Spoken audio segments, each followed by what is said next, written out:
Welcome back to the ADHD Her Way podcast. Today with me, I've got Caitlin Hooper from the Unmasked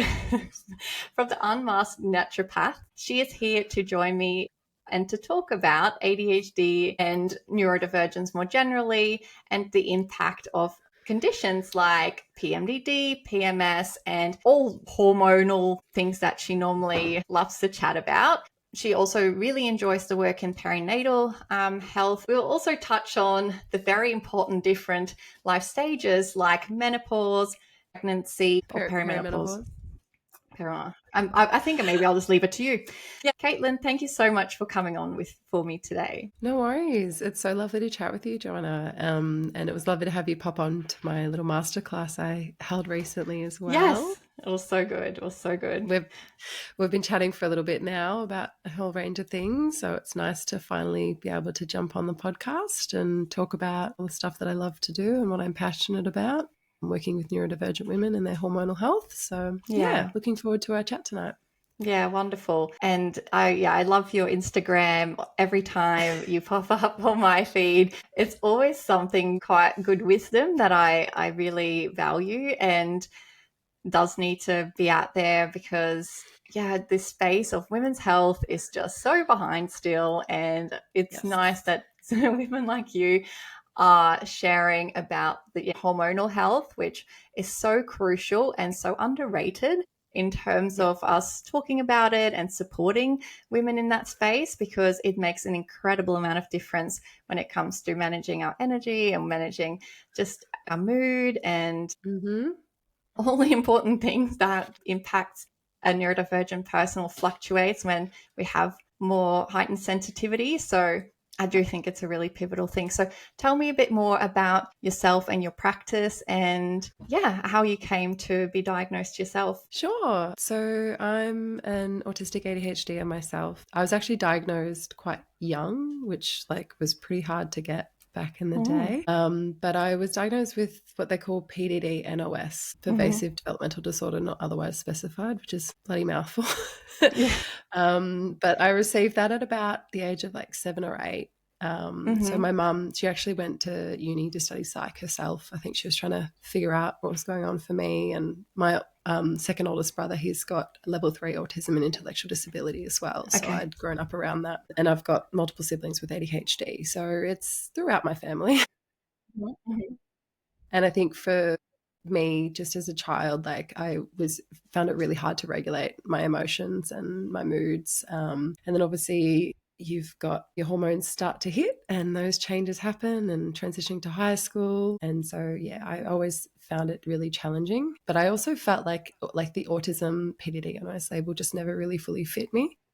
And it wasn't until a lot later in life when I became a mother and started working with my psych that I started to realize, okay, maybe there's a little bit more to it. And that's where the ADHD kind of came forward for me. Yeah.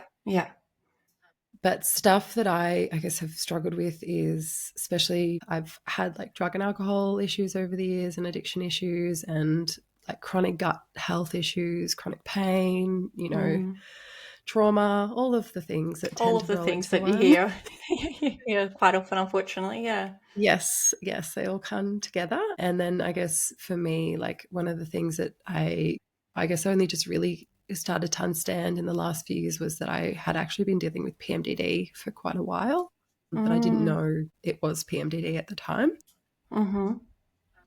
And especially during that postpartum period for me, a lot of that sensory overwhelm, postpartum rage, that was pretty rife. And I also had to deal with a mold illness and got really sick, had got COVID. So there was a whole range of different things that all came into one in my postpartum last time. And I guess it was, understanding what was happening with me and also, putting together all that information, that study that I'd done over the last, 7-8 years, as a naturopath and working in the space. I started to realize there's a connection with a lot of these things, and neuroinflammation comes through it, imbalance of neurotransmitters, all of that stuff. And so I was like, you know what? I'm not the only one struggling with this at the moment. And I was talking to a lot of my clients who were starting to see that as well. And a lot of them didn't have answers and they wanted to know what was going on. So I was like, you know what? I'm going to figure it out for myself, but I also want to be able to help other women who are going through that also, so that they can best support themselves and feel like less of a crazy person every luteal phase, and hopefully not, you know, quit their jobs or end their relationships. Rage quit, Rage at their kids, which no one likes to do. But no, that's probably one of the most awful parts about it. Yeah. And so, I guess that's one of the reasons why I wanted to specialize in this space, working with neurodivergent women, supporting their hormonal health, their gut health, and mental health, and all of those things in that space as well. And all of that falls under the chronic illness picture a lot of the time. So I definitely work with more complex cases for that reason as well. Yes, sometimes it's just like the more complex, like the more rewarding it is when you can start putting some of the pieces together. Exactly. That's great. And with the lens that you have and hold now and what you've been through yourself, you do end up seeing it in like clients more easily, and they feel so validated when other people are kind of pointing out the things that they've seen so many different professionals around and have been dismissed and kind of medically gaslit. And it is quite rewarding. It's hard to hear those stories, but it's also rewarding when you can, I guess, be part of the moving forward to actually get more answers and get the right supports in place. Yeah, it is. And it's really beautiful being able to hold space for that. And being able to help people heal from the gaslighting and the medical trauma. To be able to sit across from someone and be like, this is what's going on for you. And it's perfectly understandable that you're struggling with these things. And, you know, people have just been doubting you and not listening to you for a long time. But, you know, I will listen to you, and, you know, we'll work together on finding ways to help improve your symptoms. Yeah, that's great. And in terms of you discussed about like PMDD and it being really quite common in neurodivergent women. Why is it that it is so common in, especially, is it right, ADHD women? What are some of the stats? Do you know roughly how many women it impacts? Yeah, I do know with ADHD, it's about 45.5%. As opposed to like 2 to 8% of the general population. Wow, massive And for difference. those that don't know what PMDD is, it's premenstrual dysphoric disorder. So it's like a more extreme version of PMS, directly related with neurotransmitter imbalances, inflammation in the brain, and those really severe mood changes that can really impact things like and lead to things like suicidal ideation as well. So it can feel quite extreme and overwhelming, and it definitely impacts a lot of neurodivergent women out there, and a lot of them don't possibly realize that is what could be driving what they're feeling a lot of the time. And I guess a lot of the challenges is that for a lot of girls, they kind of put on like the oral contraceptive pill from a very young age, and they've actually shown research to show that if you do go on the oral contraceptive pill at a younger age, it actually increases the risk for hormonal sensitivity issues later in life. We kind of need that natural fluctuation of hormones and for our brain to get used to it. By removing it, it actually has a negative impact overall as well. Right.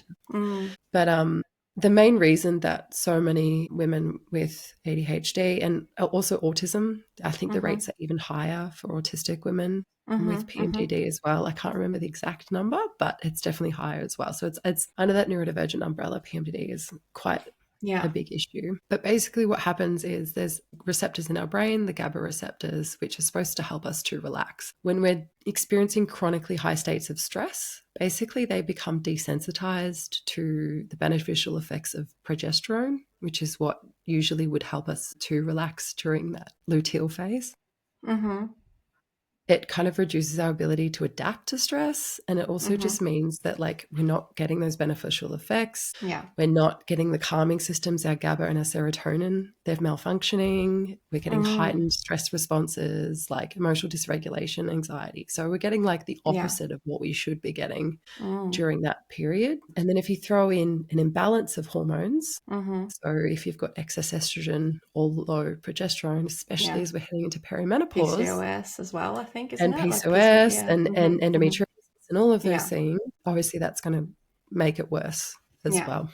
I've been getting my diagnosis at a young age. Like no one really talked about what the impacts of my hormone cycle would be for my mood and my emotional regulation or anything. Like that wasn't really spoken about a lot in that space. No, And so I still don't think it's spoken about all that often by it's GPs, really especially. not. And then, yeah, like obviously, if you've been dealing with PMDD for a long time, and then you like, as you're getting older, getting to that perimenopausal, like things will just escalate and spike. Oh, fun. And yeah, we can chat a little bit more about that, tonight, about like what might be driving that as well. So, yeah, absolutely. Yeah, it's yes, us women, we, especially neurodivergent women, we have quite a bit to navigate. And I've got several conditions, and it does kind of feel like, what else is there? We're probably just collecting them like we are kind of stamps in a passport. That was a thing back in the day. I don't think it really is anymore. But it does kind of feel like that. Basically, once you have that one diagnosis, it does mean that you're probably going to start collecting some along the way. Yes. But that's why it is important to keep your ear out and hear about, like, have this kind of more body awareness as well, because if you do notice some of the things that we're talking about, no need to be alarmed as such. It might not be the potential severity that you feel you need, like intense intervention, or maybe it's just parts of the month that you need to just change your habits a little bit, perhaps like around the luteal phase, like we were talking off air, and we'll talk a bit more to some strategies. But just pacing yourself even can make a big difference. But also understanding your hormone cycle and having more awareness about that as early as possible is probably really valuable. It's huge. And like kids, like teenage girls, just don't get taught about it a lot of the time. And I think it's really key and important for neurodivergent girls as well to be able to understand that and be supported around it. Yeah, like absolutely. some of the clients I work with are like, and they're having that transition period of like high school into the young adulthood, and they still aren't fully in tune with their cycle and understanding their hormone levels. And so a lot of the time it's like supporting them to understand, what different stages feel like, how to be aware of your nervous system, and what supports you might need in place, or like, just little changes you can make to really help so that it isn't hitting as hard or impacting them to the level that it has been. Yeah, and it's so helpful, because I remember being a teenager myself, and I had what I now know it was undiagnosed PCOS or PCOS. I was really confused. I saw so many different doctors about it, and I remember spending a lot of years during the first years of uni trying to sort it out, because it was just all over the place. No one would really understand. I kept just being put on different contraceptives to try and fix it. It was pretty distressing having to go through so many different people to try and get something done about it, when none of it was really helping, and some of them were genuinely doing their best, but there was definitely many along the way that were quite insensitive. It was really difficult when you don't know what's going on with your body, and no one was really willing to investigate. So it was definitely pretty rough. I'm sorry that you had to go through that. That's a lot to deal with. One of many many dismissals, many things. I know. I don't think it's like an uncommon story. A lot of people have the same with endometriosis, and it's definitely something. It wasn't, I think, till I was pregnant with my first. It was finally like done, a proper scan was done, being like, oh wow, there's a lot of cysts there. That might have been the case. No one listened. It was pretty painful for like over 10 years, but it sometimes takes a long time. Same thing with endometriosis, especially that takes so many years to be diagnosed. Still, we're in 2025, and it's still such a problem for so many women to even be diagnosed. Just not really good enough. But in terms of the hormone fluctuations, especially in regards to PMDD, ADHD, could you tell me a little bit more? Because when it comes to stimulants, they become, almost ineffective for a lot of people around the luteal phase. Could you tell a little bit more about the reasoning behind what's happening? Yeah, definitely. Well, I mean, if you look at a hormone cycle, when we're looking at the fluctuations, usually around ovulation, your estrogen will peak. It'll also peak during our luteal phase as well. A little bit less, but there's definitely still an estrogen peak there also. When we're looking at estrogen and its impact on the brain, it's actually really directly correlated with dopamine in the brain as well. And so if you've got either too high or too low, that's going to impact our dopamine levels. But if we're looking at not necessarily just the peak of it, but the drop off, so as it's heading towards our period, like you'll get a peak and then it'll drop back down again. So that estrogen dropping back off, that's when we can start to have a worsening of the ADHD symptoms also. Yeah. And sensory sensitivities, overwhelm, mood swings, and things like that. So, and then when we're looking at perimenopause, which is just all over the place, there's no like balance in rhyme that. or reason much. Yeah. You can imagine why symptoms get worse, because you're getting peaks and drops and peaks and drops all throughout as well. And then you've got estrogen being too high with an excess of it, and we're not excreting enough, or we're getting obviously just getting that normal fluctuation, especially around luteal where it can get quite high. That also can basically cause worsened symptoms as well. So that's brain fog, fatigue.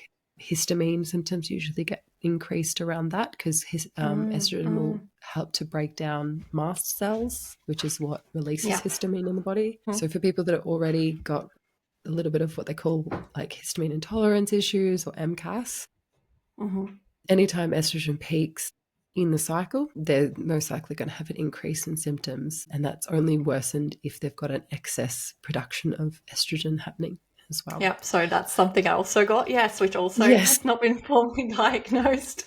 But so I was like, what is going on? I keep getting like more allergies around this time, and and then that's brought on a random wheat allergy after a big burnout.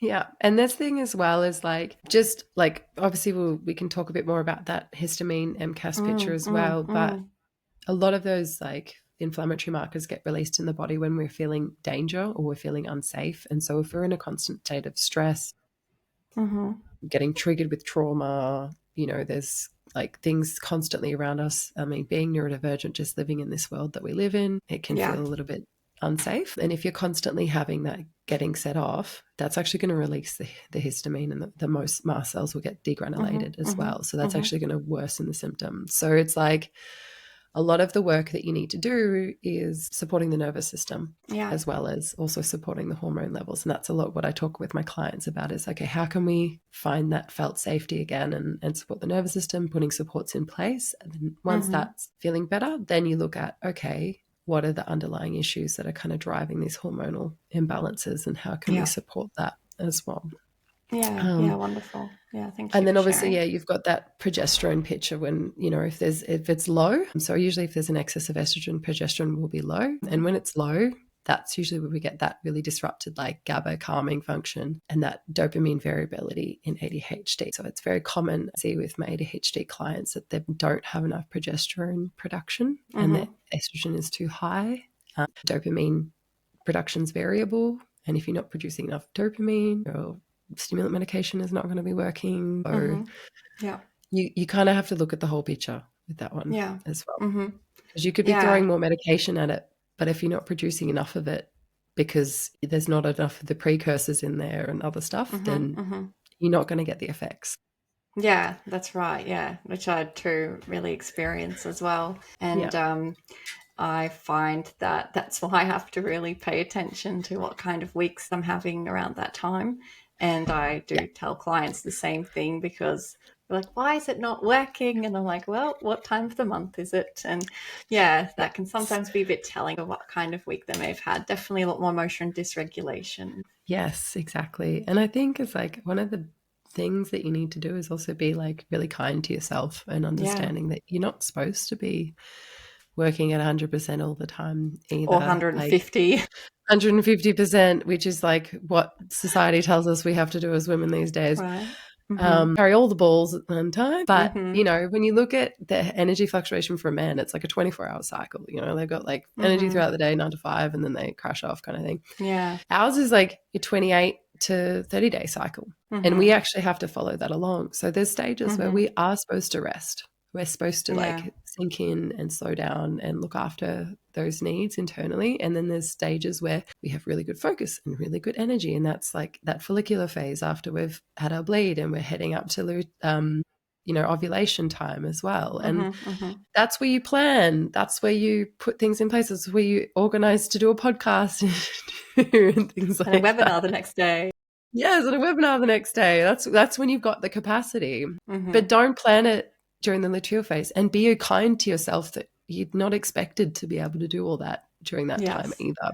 Yeah. Thanks for the reminder, Caitlin. Really Not helpful. supposed to Yeah. do it all the time. It's just not how it works. I missed that memo. um, yeah, interestingly enough, it's what I spoke about day in, day out in all the programs I've run. We delve into that in depth, but yes, it's not something that I necessarily practice. I practice what I preach, but I have been a lot I'm the better same. about it. Yeah. Takes time to practice what you preach. Yeah, that's right. Exactly.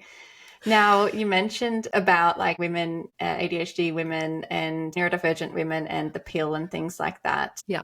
And how important it is that we take that in consideration. I do hear quite often like women mentioning that as an adults, the different contraceptives that they're being offered, and like the IUD, and they get a bit, rightly so, confused about what is actually right for them. And I know we can't necessarily give personal advice as such, but No. would you be able to talk through the common contraceptives and busting some myths? Yeah, it's so hard because it's not to say like one thing's better than others necessarily, but I obviously know from the training that I've done and working with clients that things like an oral contraceptive pill or even like Implanon and things like that, they can cause quite a few depletions of nutrients and things that we need as well.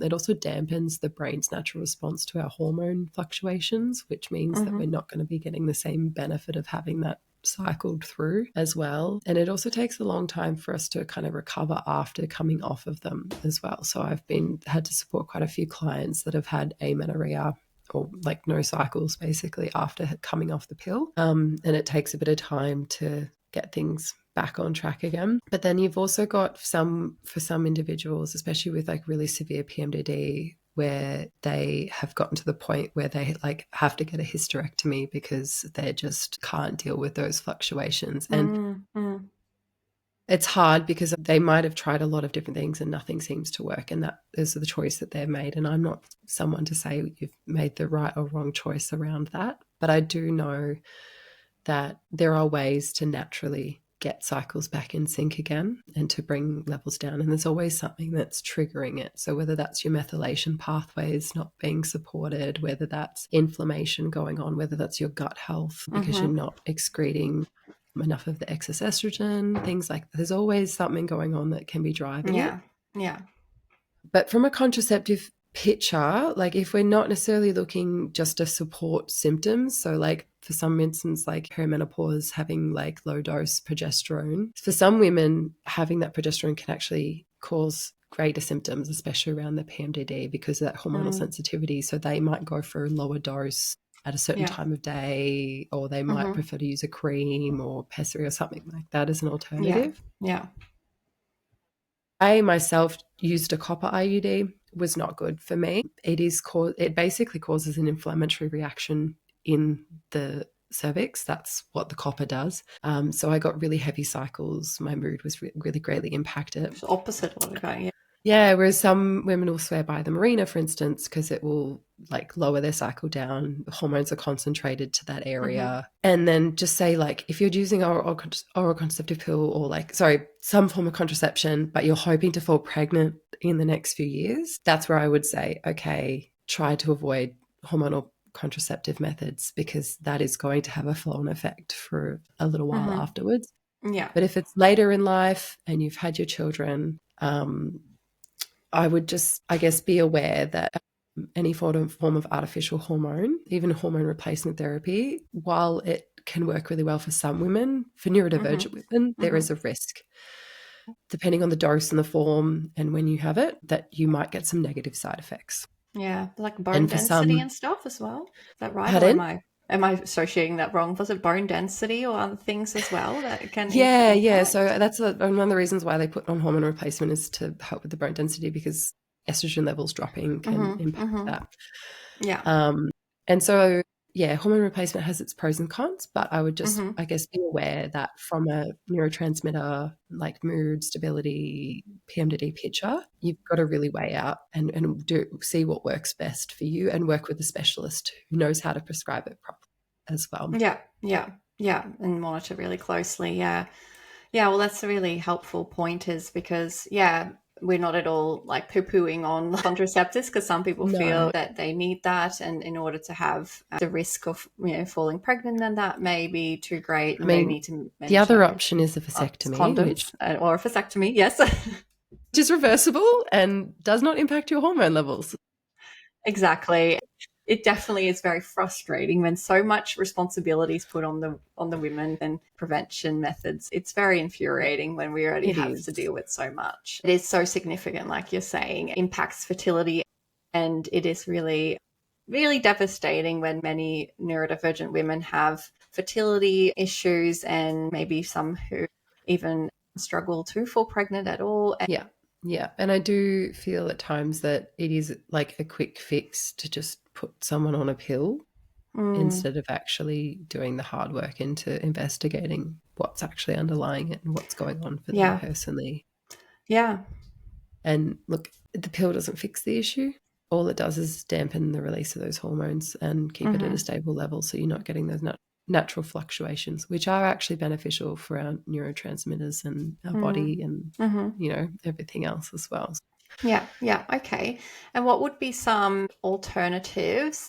So if someone came to you around some of the more common issues, like levels of too high estrogen, too low progesterone, and that was impacting their dopamine levels for an ADHD, for instance, what would be some of the things that you'd be looking at and suggesting from an early point? Yeah. I mean, I like to do comprehensive hormone testing with my clients that are wanting to support them in those stages as well.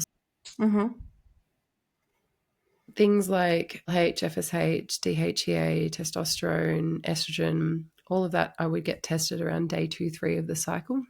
And then progesterone and estrogen I would specifically get tested again in day 21. So you don't get a good result or like a good baseline for progesterone if you test it early in the cycle. You should be testing it in luteal when the fluctuation happens. And so what I do is I look at, given all of those results, what's out of like the ideal reference range, and then we look at, okay, so what could be driving that, and then we kind of work back from there as well. The other thing you can do is what they call a dried urine test. They call it Dutch test in America, but they've just started releasing them in Australia as well. That will also look at your cortisol, looks over everything over like 24 hours. Gives like a really comprehensive idea of what is happening, which can be really helpful, especially with perimenopause, because it fluctuates so much. It gives me a bit of a picture of are you excreting enough of the hormones? Are you producing enough of them? What's going on there? And then we look at things like your iron levels, your vitamin D levels, your B12, basically anything nutrition-based that you are consuming. Is there anything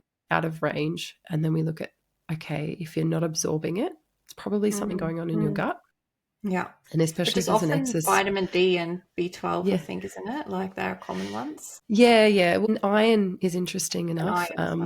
If you don't have enough iron, one of the things that can be related to that is that you might have absorption issues going on in your gut as well. So yeah, they're all kind of ones to just really look at. And vitamin D is really important, especially for hormones and during that perimenopause stage. So that's why I always like to make sure my older clients have enough vitamin D production intake. And then just I guess looking at a comprehensive history, understanding something called methylation. I'm not sure if you have heard of that before. I have, but could you please define that for us? So in order for us to produce DNA in the body, we have to kind of go through this methylation pathway. It's basically something that our body goes through on a daily basis, and every cell will have that methylation process been going through. People that have issues with what they call MTHFR basically are lacking one of the enzymes that helps with methylating folate. And there's other what they call genetic SNPs that can basically block certain sections within it. One that I find really common, especially for PMDD, neurodivergent patients that have got lots of anxiety, depression, is COMT, especially because COMT can decrease the amount of dopamine and epinephrine and norepinephrine in the body. Right. So I have COMT issues. Most of my family members have COMT issues. I probably do too.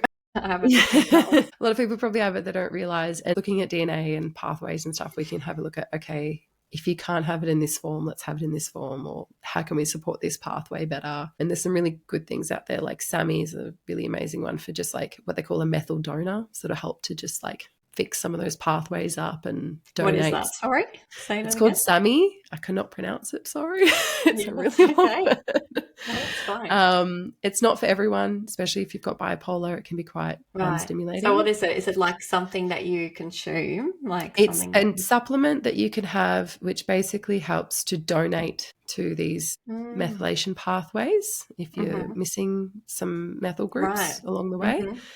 And it's really good for depression. Right, interesting.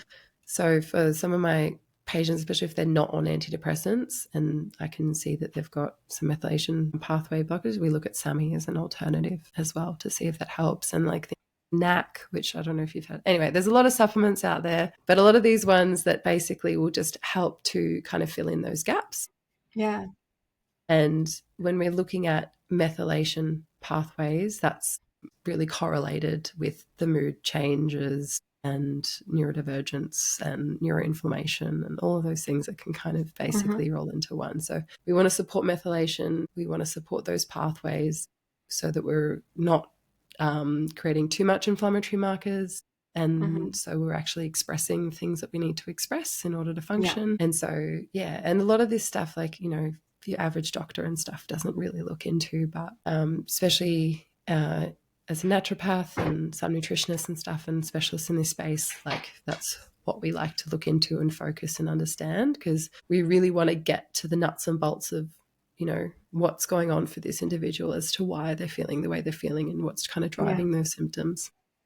Yeah, well. Amazing. Super crucial, critical. Hopefully I've explained that well. It's kind of hard to like translate it. No, I noticed so many things to remember. So, you know, you've done really well. And again, it probably just depends on the individual, but it is so interesting that so many, like I've learned so much in the last few years, also having children of whom are a bit sensitive, especially off the night time.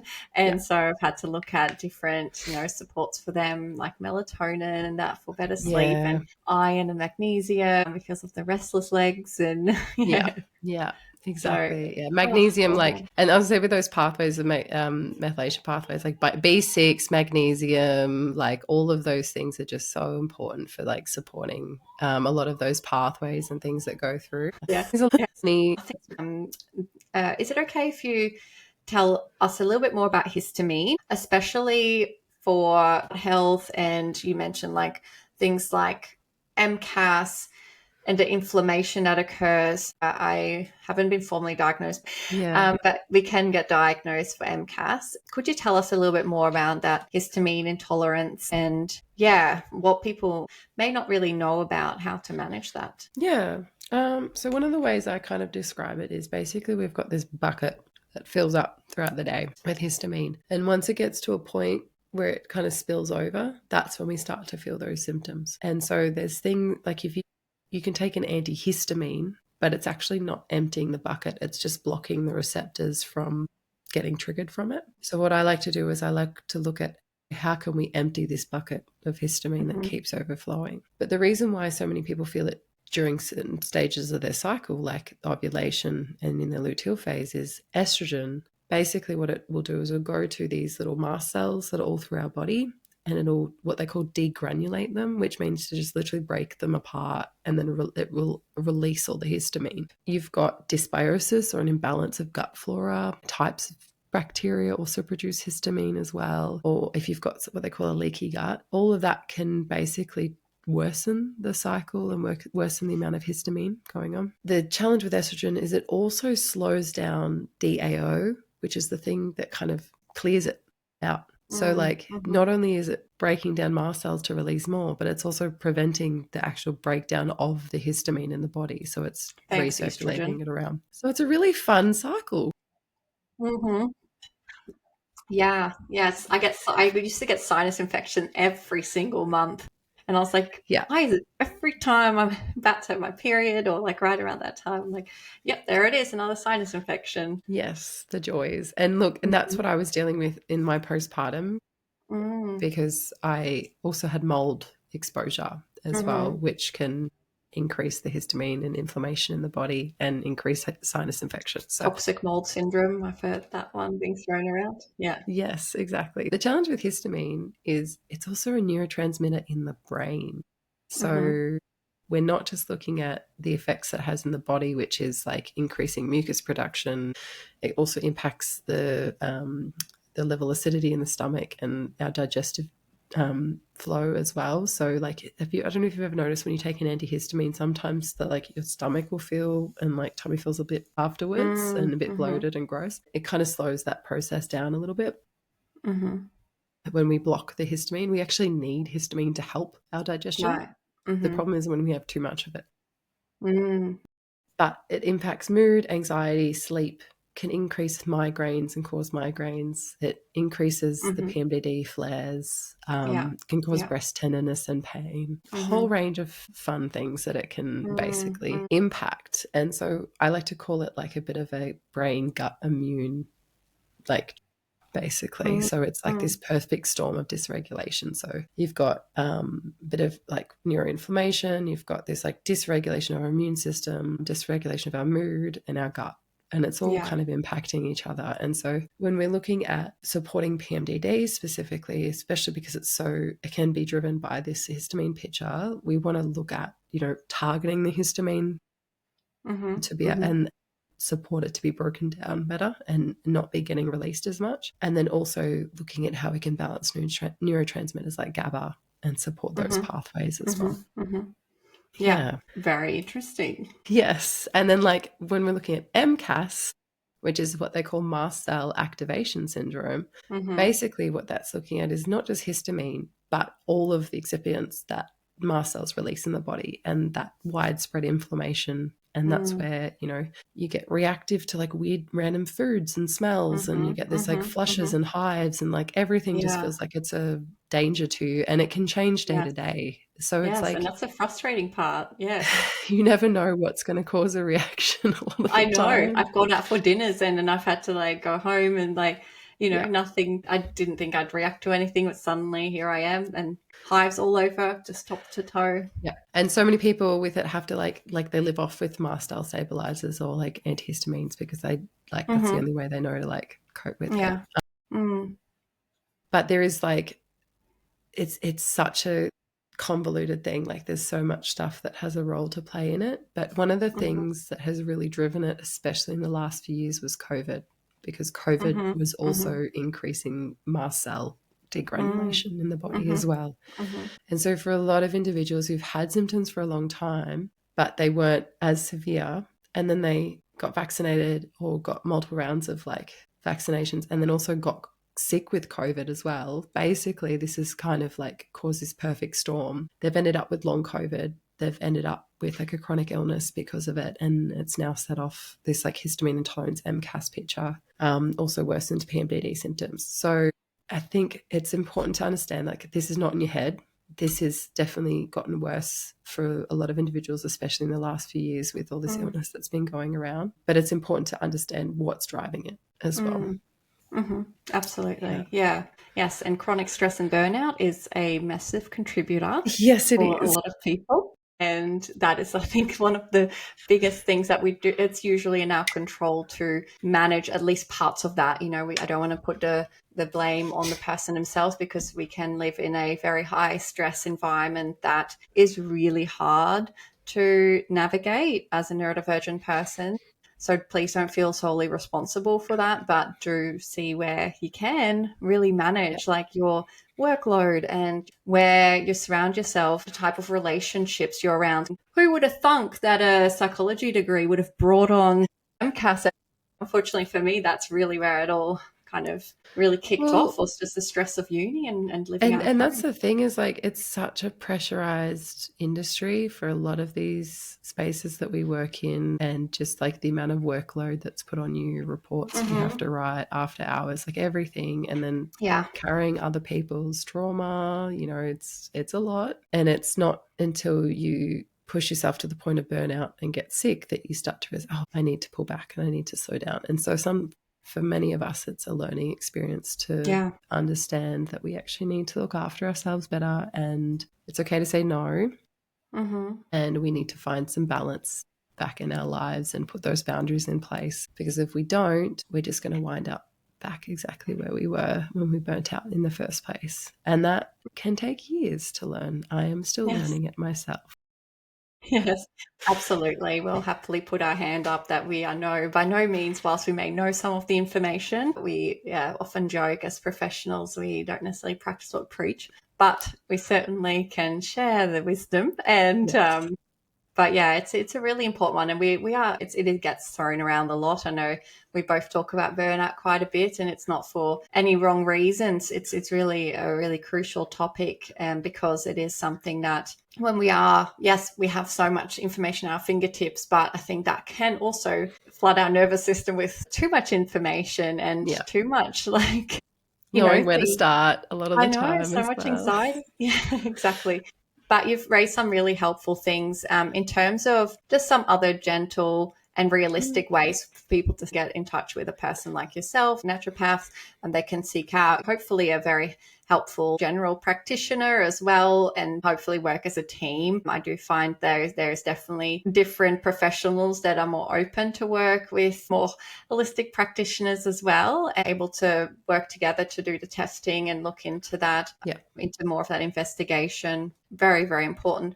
What are some other things some key things that you've spoken about today that you'd really like for people to remember or to consider if they're listening today? Yeah, of course. Really looking at those pillars, our stress levels, our sleep quality, looking at our diet, all of those things that could be impacting it as well. And I love to do a top-down approach. So we look at the nervous system first. We look at how we can support the nervous system, whether that's through supplementation with different herbs that can be really supportive for our neurotransmitters and nervous systems, just to keep them in balance, or magnesium, all of those things.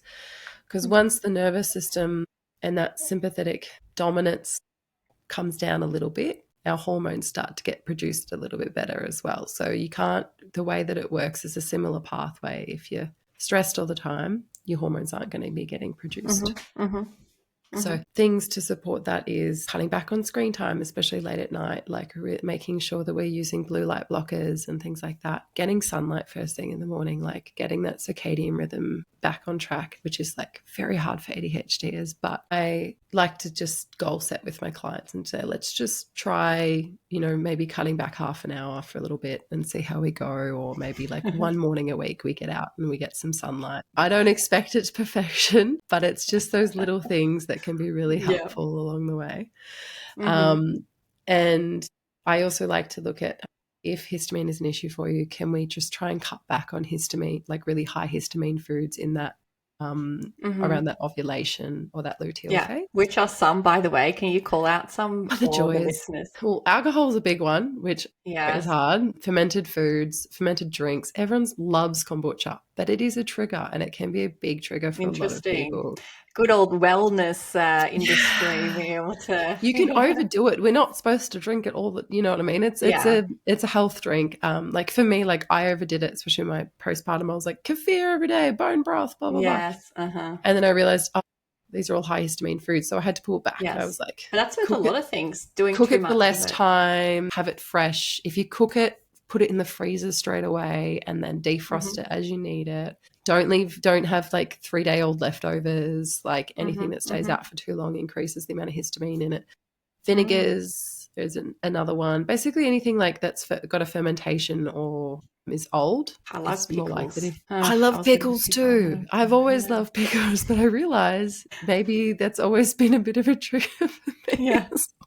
I'll literally eat pickled onion out of a jar. That's why. It's pretty good. I know in Holland, actually, there's so many pickled foods like sauerkraut and other cabbages. It's just a staple food over there. And the thing is, I'm not anti-fermented foods. I think they're incredibly beneficial, but there's a time, but maybe and you need to start slow.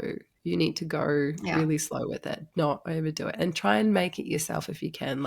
The less additives and preservatives is also better as well. But other things, certain fish, especially if it's been sitting out for a little while, the supermarket, try to get snap frozen or frozen fish, because it's usually a bit fresher. Just little things like that. Chocolate.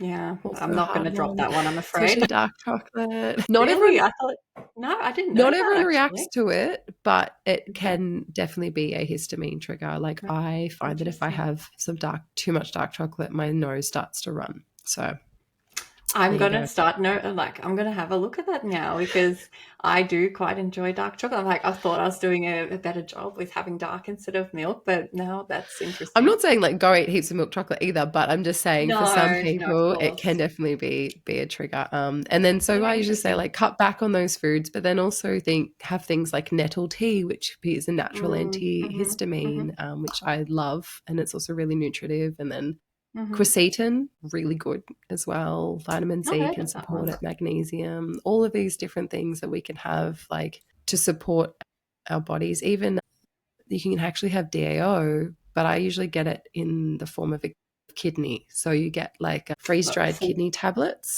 Oh, I kidney know it tablet, sounds, right? yeah. Not just leaving awful.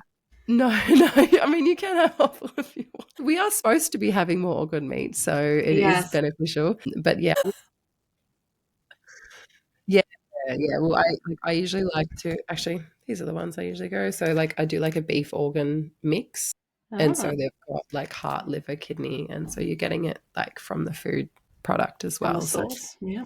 Interesting. little. And that's meant to help. Was that with the methyl and No, that's to help with the breakdown of histamine. So it's got the breakdown of DAO histamines? in it, especially if we're not producing enough of the DAO. But yeah, as I said, like if there's pre-existing gut imbalances, we want to look at like do a comprehensive stool analysis, look at your Mm-hmm. dysbiosis, inflammation. A lot of my MCAS clients that come in, all these markers will come up on their microbiome test that Mm-hmm. shows inflammation. And so we Yeah. look at how we can kind of calm that inflammation down, Mm-hmm. support that, and then that Yeah. will then have a flow-on effect on the rest of the body as well. Yeah. Okay. Interesting. Also, just a like a really brief side quest because I'll probably forget to ask another time. I'm really curious. What is your take on soy? Does it actually make things worse sometimes for like PCOS or like neurodivergent women? Like, can it actually interrupt things, or is it?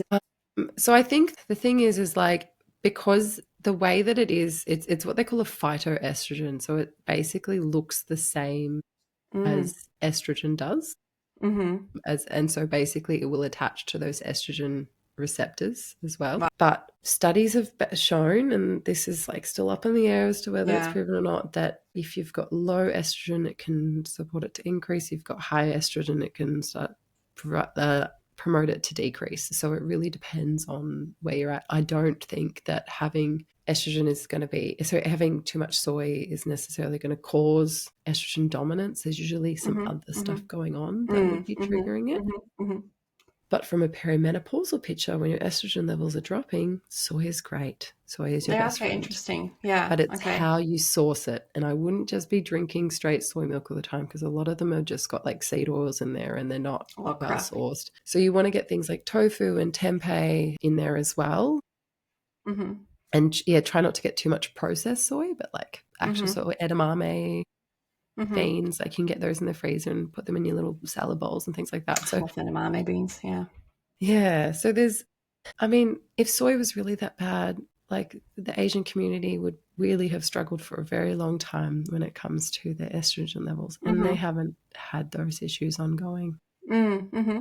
Yeah. I think there was just like a big war against soy for a long time. Mm. Yeah, yeah, absolutely. It's good to investigate with different people keeping a bit of a diary or something, to even just like if they notice certain foods being Yeah, something that they bother them. For me, it was wheat. Absolutely, it was very yeah, clear to the yeah. point where it was an allergy. But the allergist was like, "This is really uncommon. I bet you're not allergic to wheat." And then it came up; it was a massive welt, but they couldn't really tell me why. It was brought on later in life, and it would make sense in a picture of MCAS. And that's the thing is like you've got different types of allergic responses. So it's Mm. IgG, Ig, IgA. They're all different. So some will come up in a prick test, some won't. Mm-hmm. IgG, Mm-hmm. some people don't believe that it is like as valid, I guess, because that's when you get that big food list and you're like, you could have some sensitivity to this and that, and it can Mm-hmm. change as well. Mm-hmm. And Mm-hmm. sometimes it can be that you're just eating too much of that food. Yeah. But what I look at underlying it is if you've got what they call leaky gut, which is like basically gaps in the lining of your bowels, you're going to get toxins leaking out, and you're going to get protein like that in wheat or soy or egg, whatever, dairy, casein. So that can basically exacerbate those gut toxins, cause an inflammatory reaction, cause an allergic reaction, and kind of activate the immune system as well. So especially for kids, like if you look at kids having like egg intolerances or wheat or dairy, a lot of the time what it is that there's just triggering off the gut, which is kind of underdeveloped and still needs a bit of time to form as well. And they can grow out of it, which is good. Yeah. And yeah, look, it really, the most important thing is tracking symptoms, working with someone who knows what they're doing, understanding what your symptoms are showing, and being more in tune with that. Interoception can be very hard. Yes. And because we've been medically gaslit for some time, we may actually start to not believe or really not trust our own body anymore, or the signs that are coming up. So it's okay to seek a second opinion, and don't feel like a fool if you're like, I wish I'd done something about this, even for your own children, because probably you've tried to say something and maybe it was something that was raised, but there was a lot going on for you at the time and you couldn't address it with all the executive functioning about organizing appointments and stuff. Like, don't be mad at yourself about these things.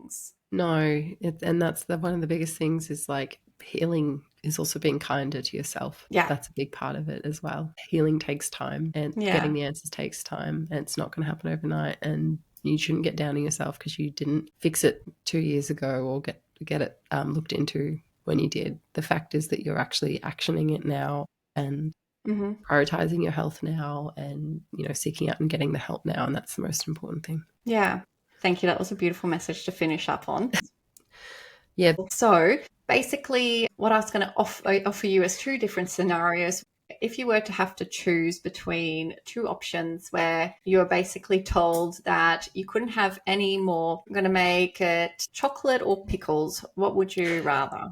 That's, to be honest, like I think chocolate is like the one thing that I can't live without, like, to be honest. Like when my histamine issues were like real bad, I was like, all right, no, I really need to cut back on this. And like I can now tolerate it because I've done a lot of gut work and done a lot of supports. But all through that, the chocolate was just like, there's no way I was couldn't give that up. Yeah, I know. It's just something about it. It's just so makes versatile. Me feel really good. Yeah. Yeah. So we're not telling anyone to quit that. That's some piece of joy that for those of you who, if you really need to hold on to something, just like keep that in if you can. I've tried dairy-free chocolate, mind you. That was not it. When I was going through my whole like wheat and lactose was also not working. I was like, luckily I could get lactose back into my life because I just I struggle without the cheese, the good cheese, and the cheese is another one. Sorry, vegan people. Like almond feta just doesn't cut it. Like it's just not. It's not quite the same. My son's like lactose free or just completely vegan stuff that he has because of his dairy issues, and it tastes like crap. Anyway, he doesn't know any better, bless him. But I'm like, sorry, bud. He begs me for chocolate. I feel so bad. That's so hard. But luckily, we have other good alternatives. Cacao's great for that. That's what I usually my go-to is just using straight cacao and things, and you still get that nice chocolatey flavor. Yes, no, I love like the cacao, like Snickers bar. Tell us a bit more about the cool stuff that you've got happening. Of course. Yeah. So one thing I guess that I have found has worked for me in the past is working like a group program approach, especially hearing other people's stories and hearing what works for them as well. There's a few naturopaths that now work in the space of doing like group consultations, which I think is really good, and it's a bit more cost effective because you get a bit more intensive support. So true. So I have been working and will continue to work over the next few months to get it ready. But I've got a 10-week online program, basically, that's just all about resetting your hormones, resetting your mood, your focus, your cycle, without all the overwhelm, because there is so much information out there as well. Yeah. It's called Rewired and Regulated Hormone Mastery for Neurodivergent Women. So there's also a bonus hormone test included as part of it as well, which is that dried urine test that I was talking about, which basically looks at all the different hormone levels over a 24-hour bracket. Cool. That sounds really good, actually. Lots of good stuff. Yeah, sounds amazing. So, yes, make sure to check that out. Thank you so much for coming on. It was really, really great to talk to you, and you have so much knowledge of this space and would, I'm sure, add so much value to the neurodivergent space where it stands at this moment and this podcast. So, really appreciate you and what you do. Thanks Thank again. you. Have a Thanks so lovely much. evening. It was lovely to chat with you. And yeah, I hope people get a lot from what we discussed today. And maybe I'll come Yes. on another time to talk about it some Sounds more. great.